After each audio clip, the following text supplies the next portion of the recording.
Hey guys, so I'm kind of an idiot. Although I have been a fan of Five Nights at Freddy's for almost my whole life, only recently during this whole YouTube thing did I actually start playing fan games for myself. Everything has been going good until recently I had been noticing something. There isn't that many fan games on Game Jolt at all. Well, I was actually terribly mistaken, as for some reason it took me until about a week ago to discover this. Yeah, this whole time I had only been browsing fan games from the featured tab. I had no idea how many fan games were actually being posted every day to the new tab. And this opened a whole new world of fan games to me. There are seriously so many games to choose from here. And while most of them are, interesting to say the least, there's actually a few on here that look very promising. So I went ahead and downloaded 8 games which were able to catch my attention to check out today. So join me as I review 8 Fnaf fan games that nobody plays.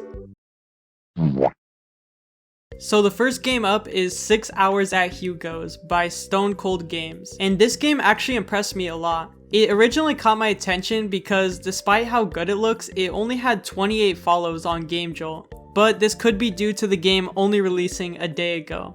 Anyways, in this game we work at Hugo's Hole in the Wall. However, unlike Five Nights at Freddy's, we are only working here for 6 hours.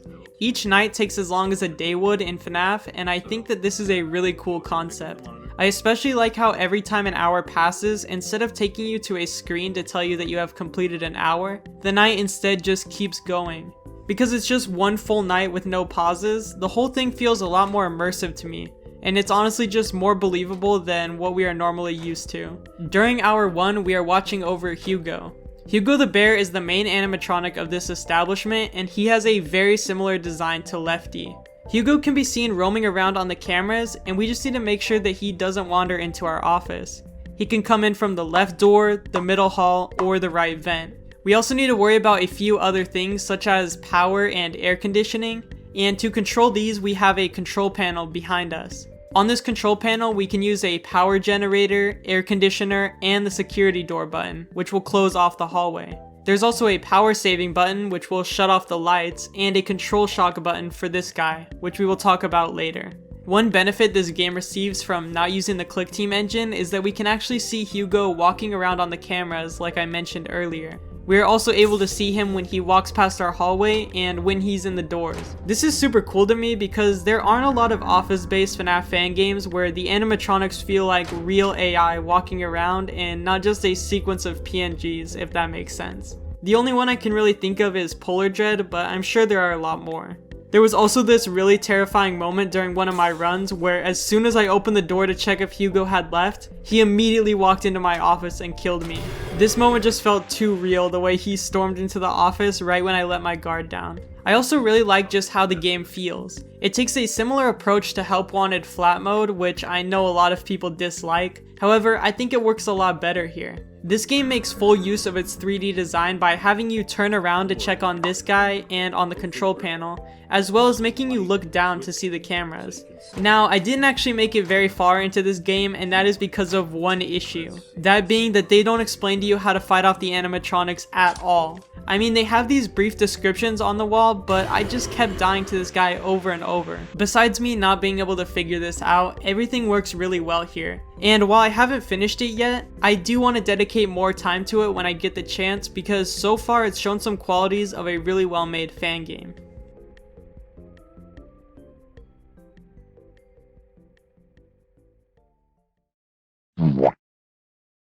Yo, what's up guys, editing PlainTrace here, and I just had to come in here because I keep calling the game Kylie's Diner, even though it's clearly called Kyle's Diner, so I just had to set that straight. Alright, back to the video. Next up is a game called Kylie's Diner, and this is the entire Game Jolt page. What, you thought I wasn't gonna see what this is about?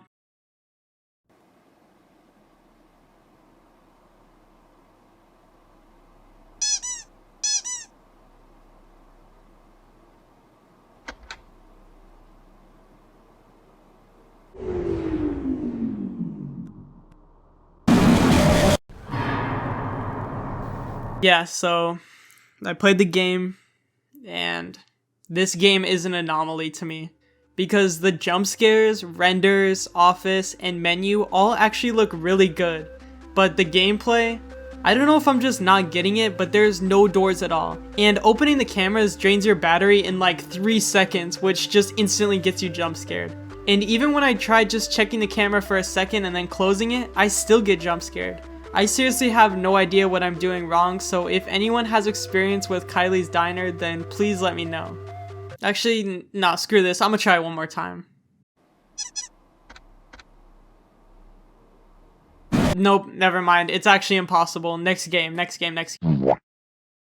Next up is a game called Poppy and Buddies. This game actually has quite a larger following from the previous games, with this one having 690 at the time of recording. This game was developed by Rodis, I hope I'm saying that right, and it came out around 2 months ago. The game opens up and the first thing I noticed, which was kind of weird, is the resolution. Now I can tell that the graphics are good and the models are well made, but for some reason the entire game has a pixelated look to it. Brushing this complaint aside, however, the game isn't all that bad. There are only 2 nights in this game. On night 1, we go against Poppy the Bee and Arnie the Ant. Poppy the Bee will slowly make his way towards your right door, and once there, you will need to shine your flashlight on him to get him to go away. And the visuals of them standing in the doorway is actually really creepy. Arnie the Ant moves less frequently than Poppy. Every once in a while during the night, you will hear an audio cue, which means they have moved. To stop them from reaching your office, you will need to find them hiding in the cameras, and once you found them, you need to press this button on the bottom right to play a sound, scaring them back to where they originally started. For night 2, we are introduced again to 2 more animatronics. This time being Melissa the Mime Spider and Laylee the Ladybug. Melissa will randomly appear in your office throughout the night, and it's pretty easy to survive from her. You just need to hold space to turn off the office light and wait a few seconds for her to leave. There was a time during my playthrough where I knew Poppy was to my right, but couldn't flash him because Melissa was in my office, and that was pretty stressful, but luckily I didn't die. Laylee the Ladybug is kinda like Phantom Balloon Boy. They will appear on the cameras randomly, and to avoid them you just need to quickly flick the camera down before you get jump scared. After completing these 2 nights, there really isn't anything else to do. There is an extra menu which is kinda cool to look at, but that's all. While I do think some of the animatronics do look very creepy, and the gameplay is pretty well polished, there are improvements to be made here, such as the weird pixelation the game has, the lack of very many original mechanics, and the game just being too easy. I do see potential in this developer though, and I'm excited to see what projects come next.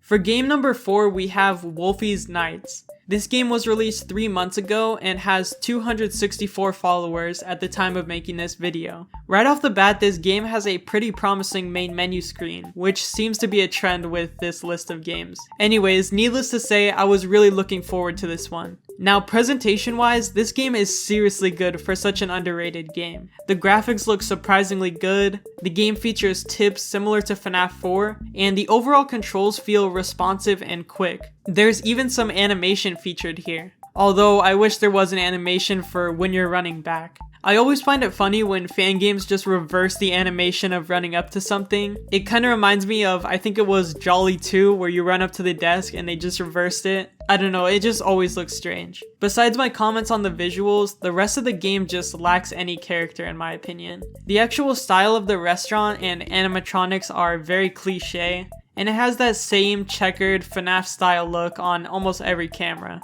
along with the animatronics that stray very little away from how they looked in Scott's games. It's not just that though. Everything in this game is very bland. There is very little to no ambience noises when you are playing, and the gameplay is very slow. You have this list of items that you need to check off on your cameras, and then you must survive till 6 AM every night. When you see an animatronic get close to your room on the cameras, you can check if they are close by clicking on this door and running over. If an animatronic is there, you can run back and press this shock button on your camera to send them back, which is very anticlimactic.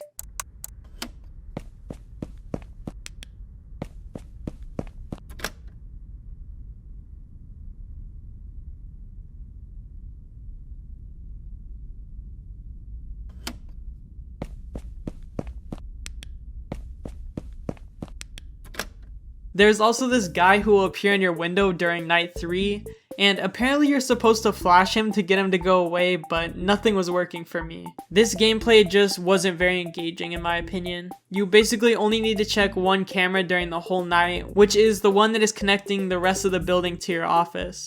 I really think there should have been another way for them to get to you, maybe a vent on the left or a door or just something. Because when all the animatronics need to be funneled down one specific room to reach you, that ends up being the only camera you really need to watch. The task system is also not very great. Each task takes around 7 seconds to do, and for the first few nights I completed all my tasks the second the night started without looking away from the camera once. On night 3, it admittedly took 2 looks at the screen, but that is still not enough when compared to something like the task system from Pizzeria Simulator. Also, for some reason this guy just keeps killing me no matter what I do on night 3, so next game. Next up is a game that Fusion Z Gamer actually played on his channel, so I can't really say nobody plays it, but it still does have a small following on GameJolt. The game is called Our Little Story and takes place at Fredbear's. It only has 100 followers despite having some promising screenshots on the page, so I was excited to check this one out. And what I was met with had me very torn. As I launched the game, I had a bad feeling about it. The game's full screen was completely glitched, and I could see the click team window at the top of the screen. Upon actually starting the night, there was an admittedly very good looking office, along with a pretty cool looking location as far as I could tell from the cameras.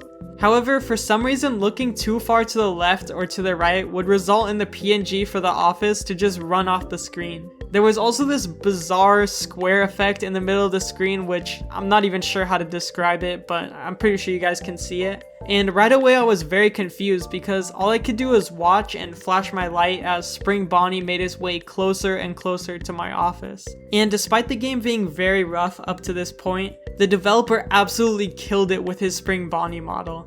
The way he was standing in the hallway just looked really cool, and my appreciation for it only grew as Spring Bonnie stepped closer into my office, leaning over the desk. Before triggering honestly one of the best jump scares I've ever seen. Immediately following this, all my questions were quickly answered with this screen right here, which reads, "Hey, this game was supposed to be a super rough test game so I could get into using Click Team Fusion. I plan on maybe making a full game of this someday, but for now, it's just so I can learn the ropes. Bye." So yeah, apparently this was just the dev learning the ropes of Click Team, and I gotta say, for a first time project, the jump scare and modeling work were very impressive. And I'm not mad at all that I checked out this quick demo. Next game up is Funtime Hatch. This game was released 5 months ago and has 28 followers on GameJolt. This game caught my attention because of the interesting hybrid animatronic in the first 2 screenshots of the page. It honestly reminds me a lot of that one thing from Dormitibus. I'll put it up on screen because I don't even know what it's called. But anyways, needless to say, I was very interested just from that alone. So let's see what this game is all about. Never mind. Apparently I almost installed a Trojan virus onto my PC when downloading this game. If that doesn't deserve a sub, I don't know what does. Anyways, I guess we can't check this one out unfortunately guys, so let's move on to the next game. Jax. It's literally just called Jax, and apparently this one is for mature audiences, so immediately I was interested. The game came out 5 months ago and has 73 followers on GameJolt, and it actually has this pretty creepy looking animatronic in the screenshots, so let's check it out. The game opens with a pretty cool and unique main menu. It has this cool sticky note theme going on, and I just really like it. After pressing play on Protocol 1, which is night 1, I was immediately surprised to see me standing outside of the restaurant. The beginning of each night has you walking through the restaurant in a point and click style section before you reach your office and your shift begins. And I love this so much because I really like the idea of walking through the restaurant before the animatronics are active, seeing how it is before everything starts going wrong. The graphics in this section, while nothing too mind-blowing, also look pretty good. I especially like this room where we are right next to the show stage of animatronics. I wish they would have let us like walk up to it and actually look at them before the night started though. But anyways, once we get into the office, this is where things start going wrong. The graphics in this section actually do look really good. We have a camera in front of us and a door to the left and a door to the right. We can run to the computer and these doors by pressing on them, and this is where my first issue with the game arises. The game doesn't do a very good job of making the transition from cutscene to gameplay seamless, which makes for this very disorienting experience while playing. And not only that, but the mechanics are also not explained to you at all. We have these buttons on the doors which will close them for a short period of time, along with a camera to monitor the animatronics. There's this confusing button that says take control, and I still have absolutely no idea what it means. The Night 1 sticker is also covering this text right here, and I have no idea what it says. The camera controls themselves work pretty good, I guess. You are able to minimize the tab for the camera control panel, very similar to Dormitibus. However, I don't think it really works well here because it doesn't take up enough of the screen to warrant even needing to close it like you did in Dormitibus. Despite having absolutely no idea what I was doing, I actually managed to complete Night 1. Sorry, I mean Protocol 1. Actually, sorry, I mean Night Protocol 1. However, Night 2 was a different story. Everything was going all fine until this animatronic began to approach my office. Being the absolute genius individual I am, I closed both the doors and just waited there for the animatronic to go away. I thought I was all good, just chilling in my office, and then this happened. Boom, out of nowhere, the absolutely loudest jump scare noise I have ever heard played as I got killed. And this seriously made me jump. I was not expecting it at all because I thought there was no way for him to get into my office. And paired with the fact that the volume on my headphones was just up so high, it really got me good. Besides the surprise of it though, the animation for the jump scare was pretty lackluster. Anyways, enough of this game, let's go on to the final game of the video. Because I'm not beating this if they don't even tell me how to play the game. The 8th and final game is one titled Within Yourself. This game was released 7 months ago and has 139 followers on GameJolt. The game starts us out in a first-person perspective, which actually looks really good. The camera bobbing and the way the flashlight lags behind where you're looking all help to sell the realistic look this game is trying to give off. After walking through this door, we are greeted by a TV that tells us to pick up a piece of paper. After picking it up and placing it in this pipe, we hear a little girl laughing, and then we are told to go back to the room we came from. After returning to our original location and coming back out of the room, we are now met with a new room and a new puzzle, this time involving a code to unlock a door. It's pretty simple. Count the number of dots corresponding to each color and enter the code. After this door opens and an endoskeleton very similar to the ones in The Joy of Creation or Security Breach spawns in front of you. And just like in those games, this endo is a weeping angel, meaning it will only move when you are not looking at it. We then must do it again, this time with the addition of purple circles being added. Once that's completed, we return to the room for a second time and are then transported to what the game called the final stretch. Here we are placed in a very chaotic room full of all of these endos and are tasked with the goal of getting through. It's extremely intense and very challenging, but not really in a good way. It's sort of just unbalanced. Like the developer thought, you know it would be hard if I just spammed endoskeletons down a hallway and gave the player nowhere to run. There are some pretty sick glitch effects in this sequence though, and the game also has a pretty great jump scare. Now, did I beat this section? No, because every time you die, which is like almost instantly, it takes you all the way back to the first challenge. And it's not even hard, but it just takes like 10 minutes to get back to that spot, and after 3 tries, I just gave up and looked it up on YouTube, and there's really not much else to the game. Overall, I think the game graphically is extremely impressive compared to most of the games seen with such little follower accounts. However, the gameplay is okay at best and not anything very interesting. The GameJolt page does state that it's just a 3-phase short game inspired by The Joy of Creation, and if we just look at it for what it is, then it's a pretty cool game. Anyways guys, that concludes the video. If you made it this far, thank you so much for watching all the way through. I can't tell you how much that helps out the channel. Please consider subscribing if you want to see me cover more fan games in the future. And also let me know down below which game out of the 8 you enjoyed the most. Alright guys, I'll see you in the next video. Peace.